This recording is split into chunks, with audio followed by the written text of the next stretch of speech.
Hi there, this is Cornelia Harris Banks, and we are today going to discuss the second season of Where It All Began, Juneteenth. We're going to interview today a friend of mine, Alice Gatson, who is a retired biologist from the University of Texas Medical Branch. And Alice, in her retirement, has found her purpose.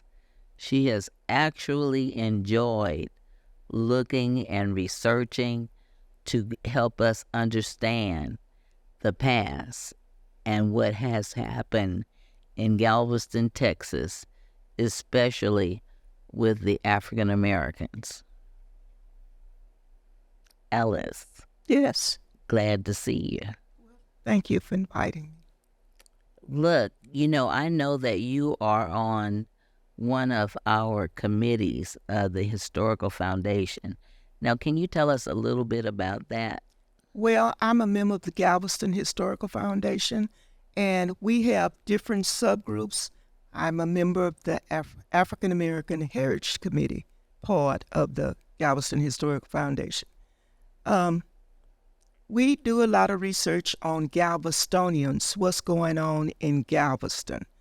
And as you said, we've done several books trying to educate our Galveston citizens, African American and all Galveston citizens, on what we're about, what the African American community is about.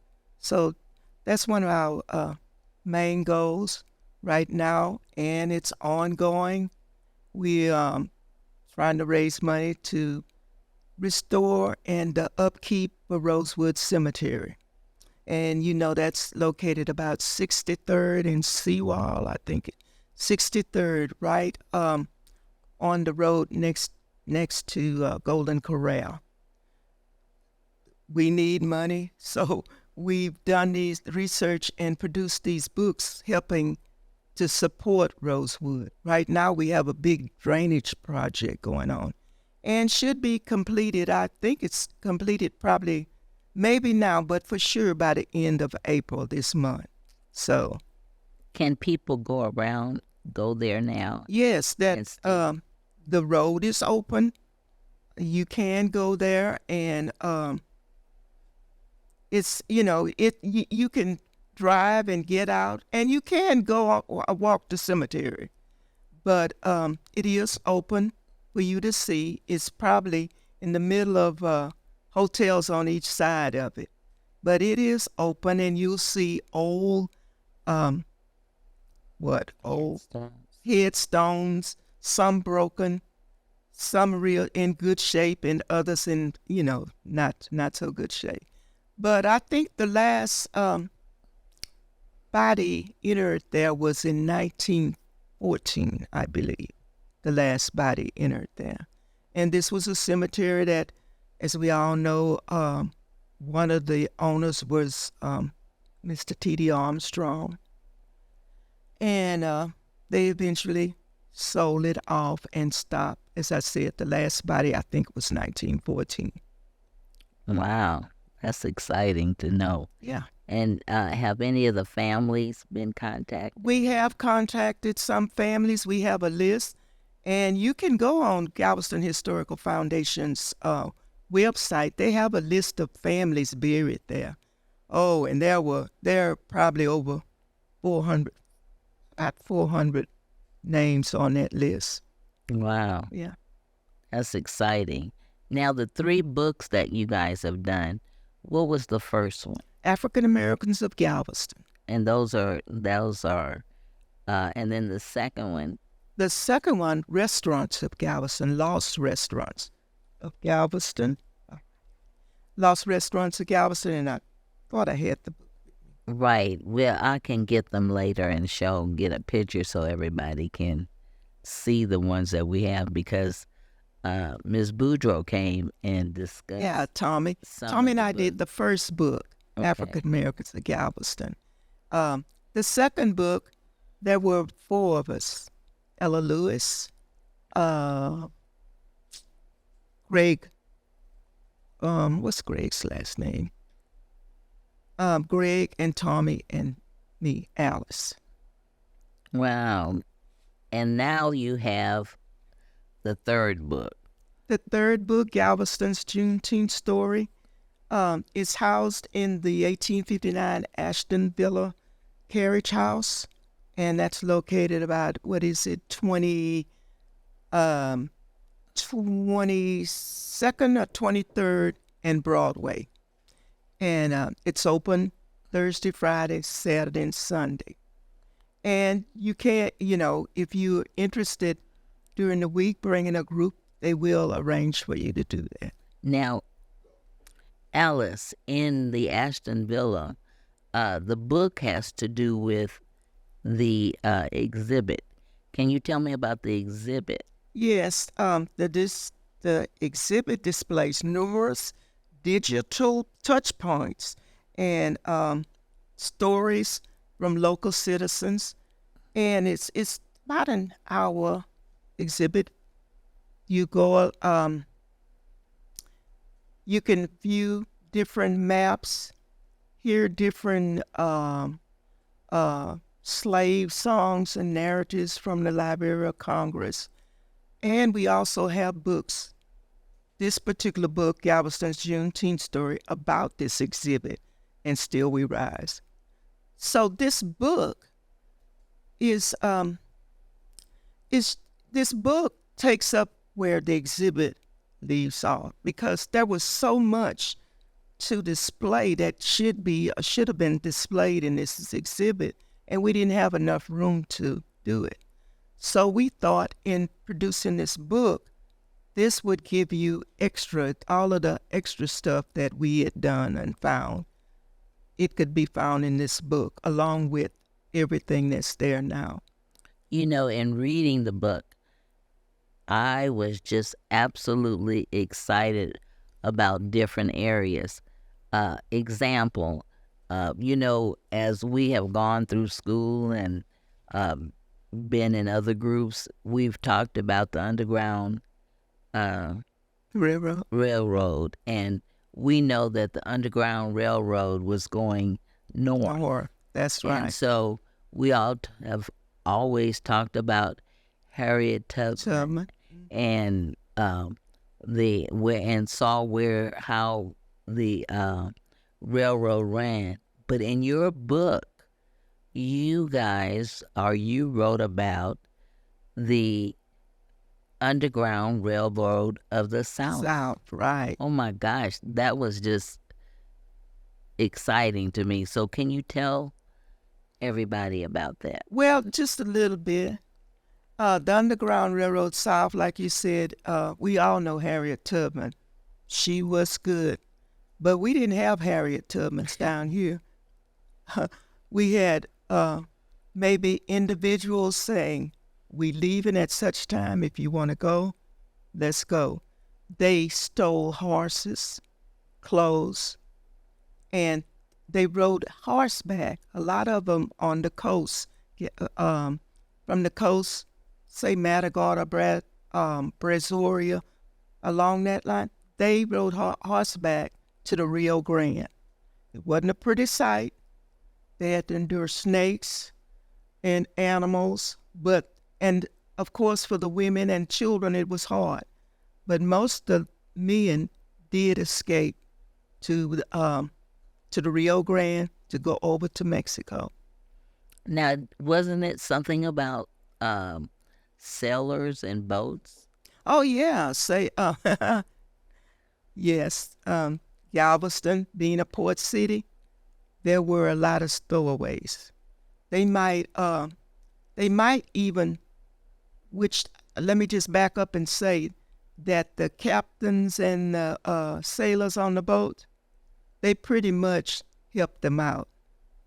There was one instance where I guess the slave owner knew his slave was on that boat as a stowaway, and the captain knew it also. And so he approached the captain, I want my slave back. And there was nothing that the owner could do because the slave didn't want to. And as far as the captain knew, I don't know that's your slave boat. Not.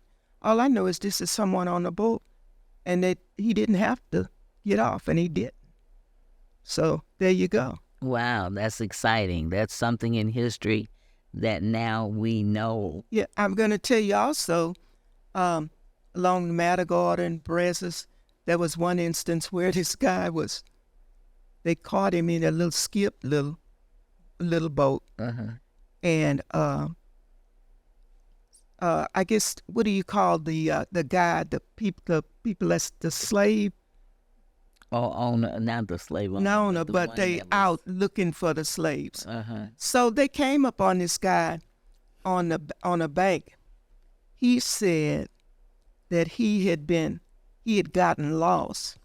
He was out and he said that he had gotten lost. His master sent him out to harvest oysters, and he had gotten lost, and that's why he couldn't get back. When, we just wondered, did he really get lost? Or Was he on his way? on his way, on his way out, and he Yeah. just got caught. Yeah. Yeah, so Wow. there are several instances like that. Wow.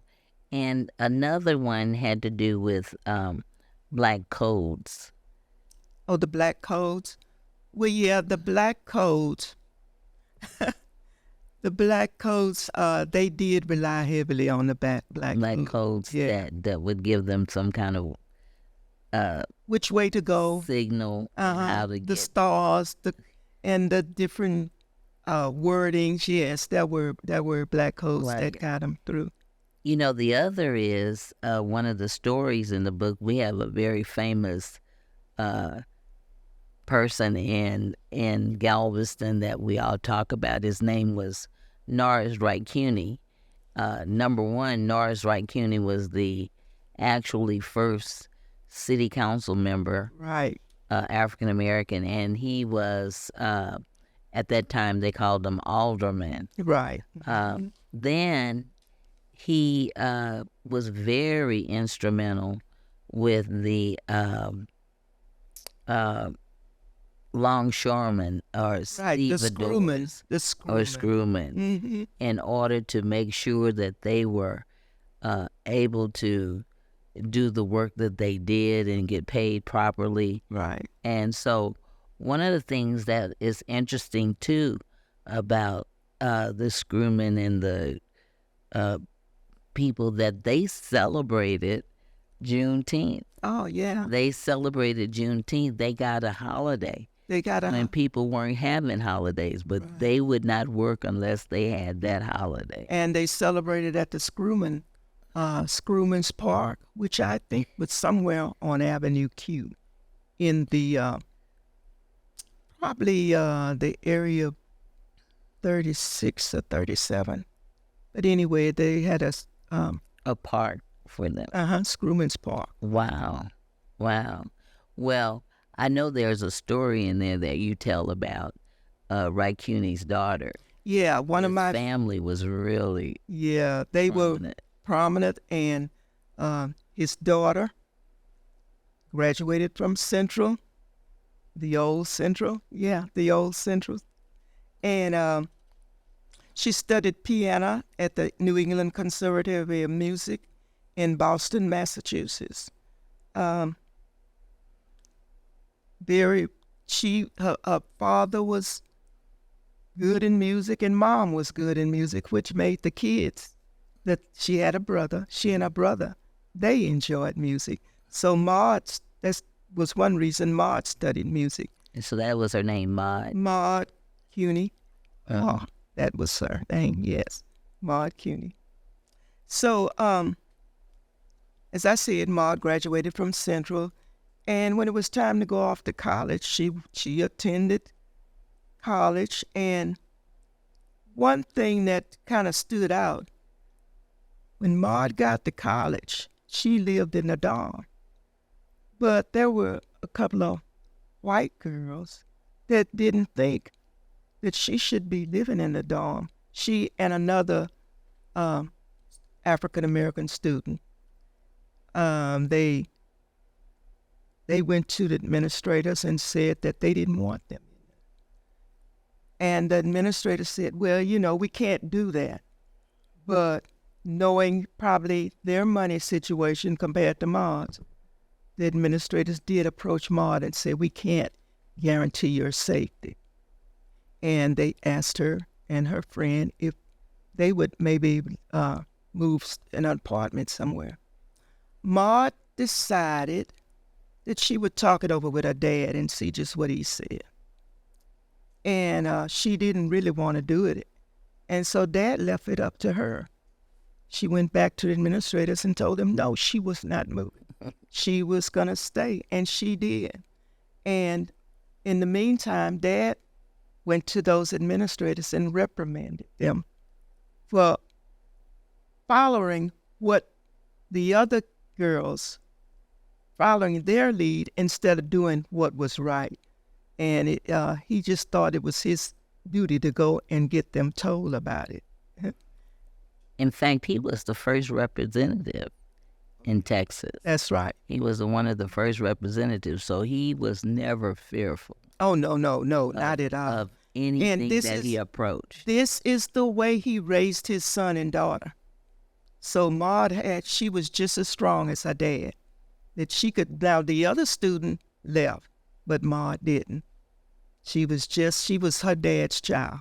Wow. Yeah. Well, the other, I went to the book signing, and it was just, now that we have these books, and now that we read about certain people that we know about, it's amazing how in reading, life comes forth. You can see. Yeah. We've always talked about W.D.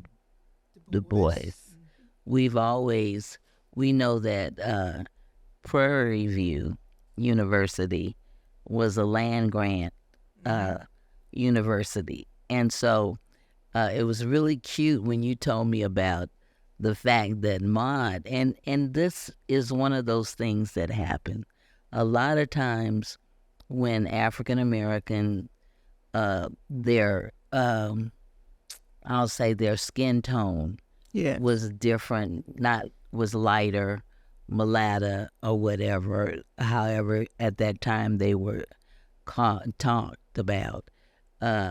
They went as Hispanics. Right. Rather than as African Americans. And then this was an incident with Maud. Her first husband, they got married, but he wanted her to say that she was Spanish or Spaniard, and because that's what he was going as, a Spaniard. So their first child on the birth certificate was listed Spaniard.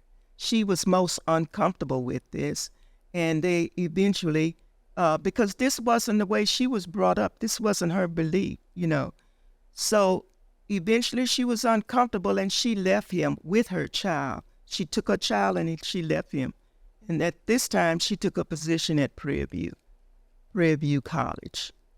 And he eventually got a divorce, and in the divorce, he got the child. He got the child, and she was not able to see the child. But she ended up getting married again and was able to see the child in the summer. So the first year that she was able to see the child in the summer, she got the child. But it wasn't long before the child died. So I thought was, kind of sad for her. Mhm. Yeah. The second husband seemed to be Mr. Har seemed to be a better person, and he passed away also. But you brought up W.E. Du Bois. Maud worked for, let's see, what's the name of, the Niagara Movement.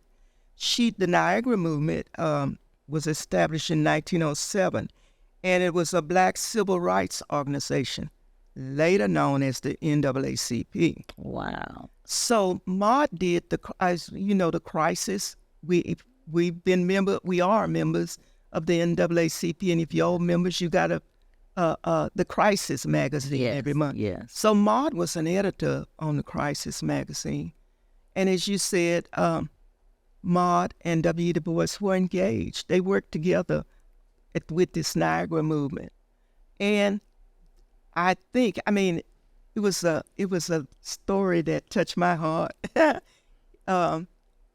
They broke off their engagement. They were engaged for a while, but they broke off and it was a mutual thing. Maud being color skinned, it was, W. Du Bois. They both felt like it wouldn't be true to what they're trying to promote, their purpose. Mm-hmm. So, but something that was interesting to me, when she passed away, before she passed away, she'd written all kinds of music and plays, and she would come to Galveston and give concerts. Wow. For the children, different children's organization. But when she passed away, W.E.